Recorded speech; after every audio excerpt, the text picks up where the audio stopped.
Shalom sahabat yang terkasih di dalam nama Tuhan Yesus. Puji Tuhan kita bertemu kembali di dalam kasih-Nya sahabat.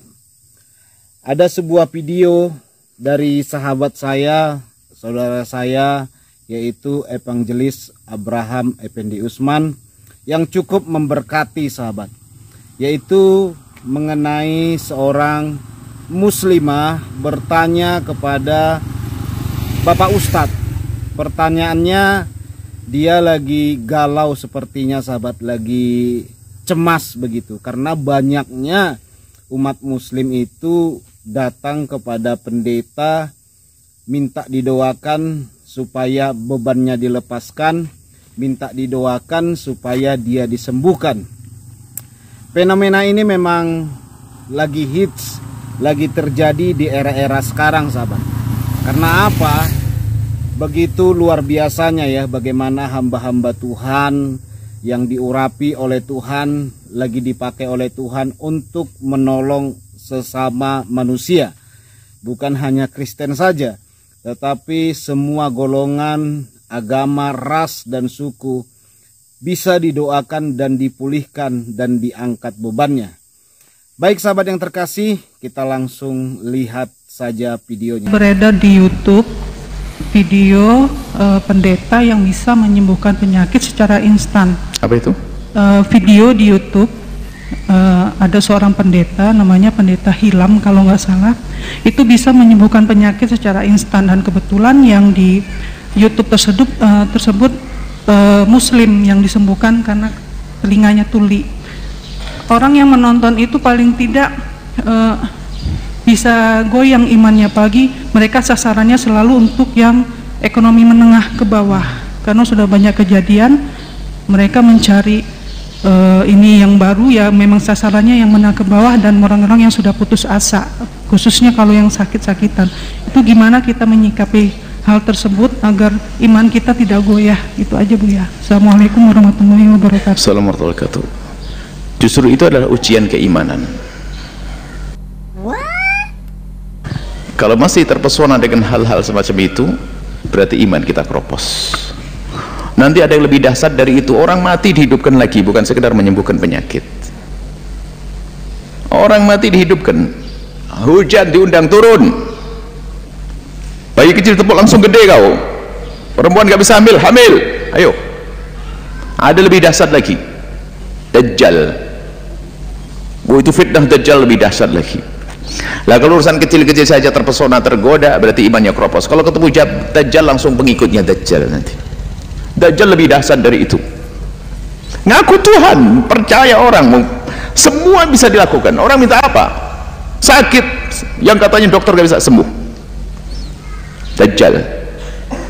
Itu mah kecil, itu Dajjal kecil namanya. Itu Dajjal kecil namanya. Nah, saudaraku para pencinta channel Jahabaget, bagaimana tanggapan saudara semua setelah melihat cuplikan video tadi?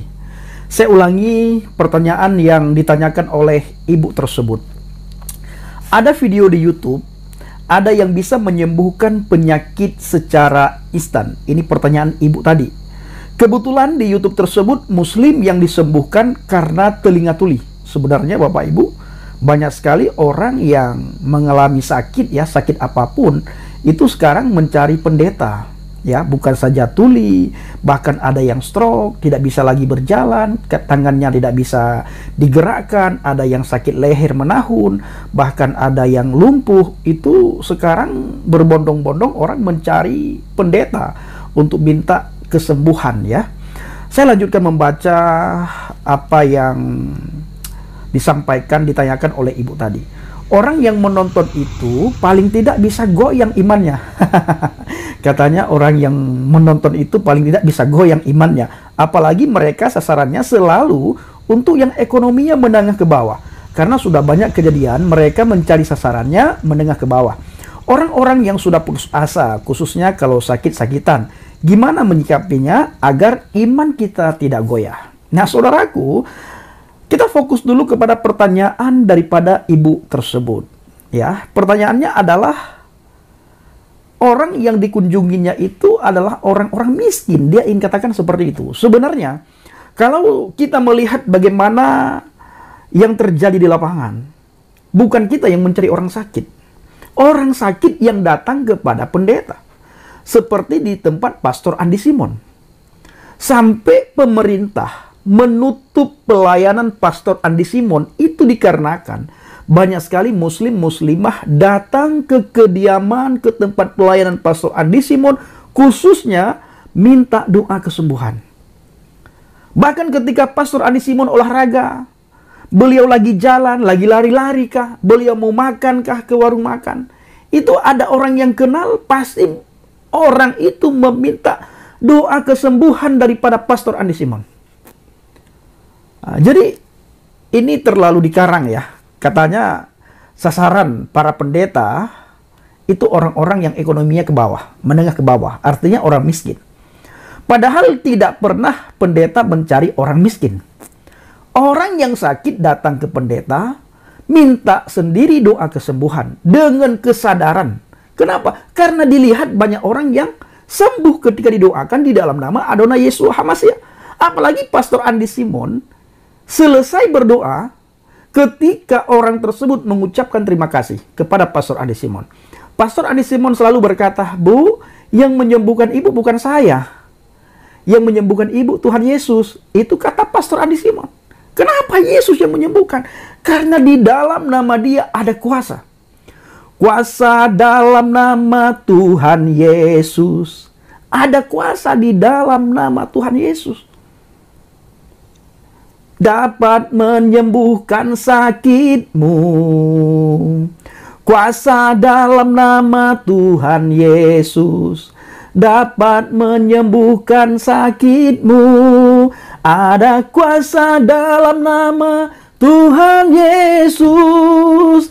Yang sakit disembuhkan dan yang lumpuh berjalan. Ada kuasa dalam nama Tuhan Yesus. Ada kuasa dalam nama Tuhan Yesus. Yang sakit disembuhkan, yang lumpuh berjalan, yang buta bisa melihat, yang tuli bisa mendengar. Ya, bukan pendeta yang mencari orang yang sakit, tapi orang yang sakit yang mencari pendeta. Kalau dulu Bapak Ibu boleh mereka katakan seperti itu karena banyak orang tidak tahu. Tetapi ini adalah zaman internet. Zaman di mana semua terbuka. Apalagi Pastor Andi Simon terang-terangan beliau melayani orang. Orang bisa melihat. Semua mata bisa memandang, bisa melihat, bisa mendengar semua telinga. Bagaimana pelayanan Pastor Andi Simon? Apakah Pastor Andi Simon yang mencari? Atau mereka yang datang ke tempat Pastor Andi Simon? Bahkan kita melihat yang datang ke tempat Pastor Andi Simon itu orang-orang kaya rata-rata. Ya, orang-orang kaya rata-rata. Dari tempat yang jauh mereka datang. Kalau orang miskin tidak punya ekonomi untuk datang karena jauh tempat pelayanan Pastor Andi Simon. Ini dari seluruh pelosok tanah air itu datang ke tempat Pastor Andi Simon hanya untuk minta doa kesembuhan. Dan mukjizat terjadi. Nah, sebenarnya Bapak Ibu para pencinta channel Injil Habaget, di semua agama itu ada tokoh-tokoh yang paling menonjol. Ya, seperti yang Buya Yahya bilang tadi. Nanti akan ada hal yang lebih dahsyat lagi katanya, yaitu Dajjal. Semua bisa dilakukan oleh Dajjal. Kalau imannya kropos, imannya tidak kuat, maka akan jadi pengikut Dajjal. Bapak Ibu, saya ingin memberikan informasi kepada kita semuanya. Mungkin sebagian kita sudah mendengar. Seorang tokoh di Hindia yang sangat dikenal, banyak orang murtad. Bukan saja dari kalangan bawah, bahkan orang-orang hebat, orang kaya, banyak yang murtad. Dari pihak muslim juga banyak sekali ustadz-ustazah, para ulama, para alim ulama murtad pada waktu itu. Dari pihak kekristenan juga begitu, banyak orang murtad mengikuti si Sai Baba. Padahal Sai Baba tidak pernah mengajak orang untuk mengikut dia. Tetapi ketika orang melihat apa yang dilakukan oleh Sai Baba, orang jadi percaya. Nah, di Hindia Bapak Ibu ada satu tokoh namanya Sai Baba. Apapun dia bisa lakukan Sai Baba itu. Mukjizat-mukjizat yang tidak mungkin dia bisa lakukan Bapak Ibu. Dan itu nyata dilihat oleh orang. Yang paling terkenal Sai Baba itu keluar tepung di telapak tangannya. Tepung banyak sekali keluar. Bahkan dia muter-muter begini, tiba-tiba emas langsung dikalungkan ke leher orang yang hadir. Banyak sekali tokoh yang ingin menguji Sai Baba. Begitu tokoh tersebut, tokoh agama yang hadir, yang datang menemui Sai Baba, tidak jadi pulang, jadi malah jadi pengikut Sai Baba, Bapak Ibu, dengan sukarela malah. Jadi semua agama itu punya tokoh yang menonjol. Cuma satu tokoh yang luar biasa, yang tidak bisa ditiru oleh tokoh manapun. Kalau menyembuhkan orang sakit, hampir semua tokoh bisa lakukan. Berjalan di atas air, hampir semua tokoh bisa lakukan. Menyembuhkan orang sakit, apalagi hampir semua tokoh bisa melakukan, bahkan dukun bisa lakukan hal itu. Hanya satu yang tidak bisa dilakukan, apa itu? Seperti kata Alkitab, Bapak Ibu. Seperti kata Alkitab, apa itu Bang Pendi? Yesus bangkit setelah mengalami kematian. Ini yang tidak bisa dilakukan oleh Sai Baba. Ya. Oleh tokoh-tokoh agama manapun tidak bisa melakukan satu hal. Bangkit setelah mengalami kematian.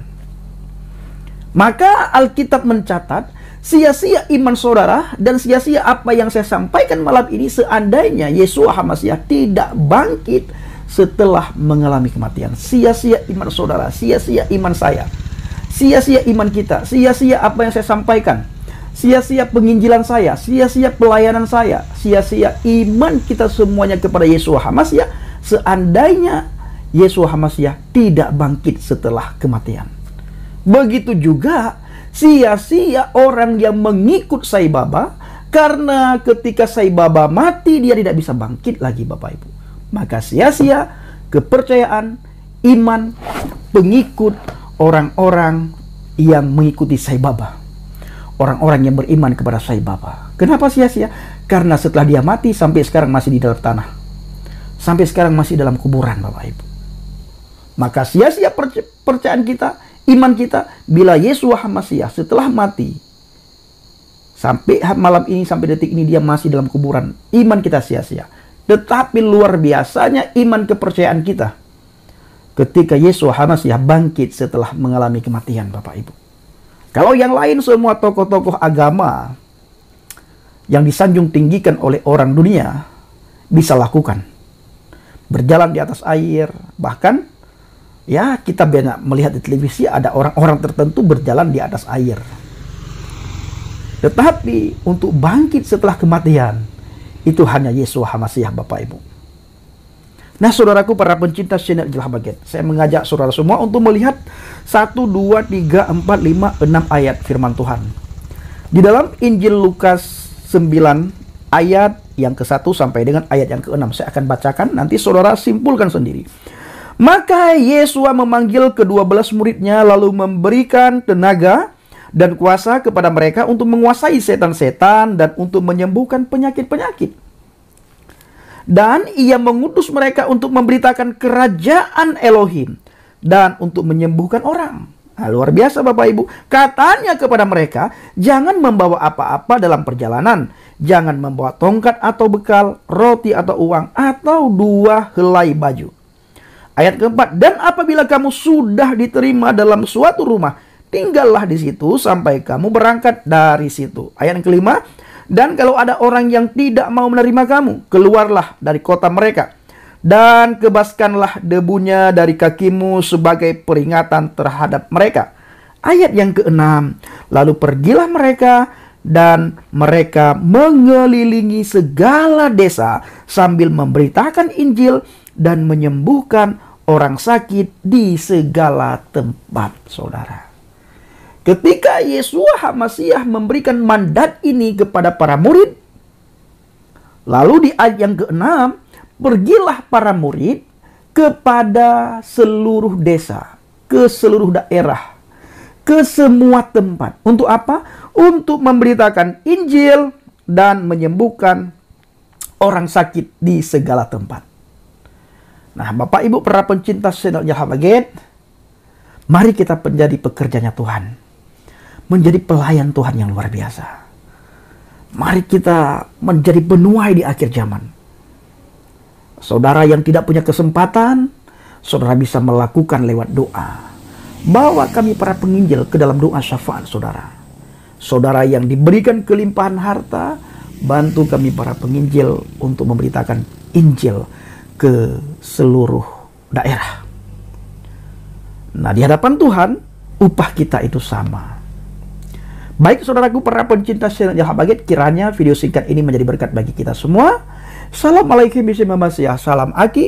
Aku kabarkan Injil keselamatan. Bapa Yahweh Bishim Adonai Yeshua Hamasiah Waruah Kodes memberkati kita semua. Haleluya. Amin. Salam murtadin. Saya mengucapkan terima kasih kepada Bapak Ibu yang selalu mendukung penginjilan Yahya Baget, baik melalui doa, dana, motivasi maupun support saudara. Terus dukung dalam doa dan bawa Yahya Baget dalam doa syafaat saudara. Baik Bapak Ibu, kita punya channel cadangan, yaitu Berita Yahya Baget. Tolong subscribe, like, dan sharekan agar menjadi kemuliaan bagi nama Tuhan dan Indonesia dipenuhi dengan kemuliaan Tuhan. Hujan pertobatan segera terjadi. Terima kasih. Ya, bagaimana pendapat sahabat yang terkasih? Cukup luar biasa bukan? Firman Tuhan berkata dalam Lukas 1 ayat 37, sesungguhnya bagi Allah tidak ada yang mustahil. Sesungguhnya bagi Elohim tidak ada yang mustahil.